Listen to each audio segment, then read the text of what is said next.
OMG, Dara, totoo nga bang buntis? Yan ang ating pag-usapan for today's video.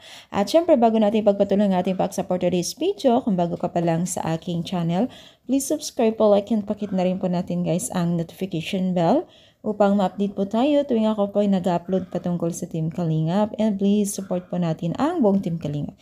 Alam niyo ba guys na itong si Dara ay kumakailan lang o kahapon lang no, TikTok sila ni Kalingap Rab. Alam naman natin ang dalawang ito ay parang bunsong kapatid o parang kinakapatid ni Kalingap Rab itong si Dara kong ituring. So, maraming ang nabigla dito sa pag-TikTok nila sa latest update po ni Kalingap Rab sa kanya. Dahil po ay sobrang laki po ang nilaki ng katawan ni Dara. Dahil dito, dami pong palaisip at nagtatanong sa mga comment section kung si Dara ay parang buntis daw. O buntis na nga ba itong si Dara? Dahil bigla daw lumubo. So alam niyo ba guys, si Dara kasi parang siguro tabain siya, no?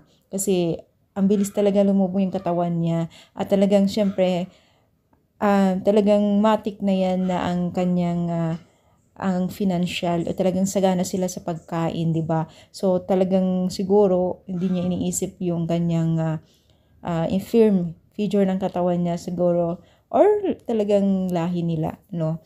So syempre dahil dito ay talagang gusto naman ng mga netizens kung hindi buntis daw si Dara ay talagang malaki ang kanyang pagbabaw ng katawan. Kumbaga gusto naman nila na mag-diet daw itong si Dara. So I think hindi naman itong buntis si Dara. May goodness naman tayo mga mima, di ba? So syempre nagtatanong lang naman yung iba. Hindi yan buntis at wala naman boyfriend na nakikita at ayaw nga niyang may love team, di ba?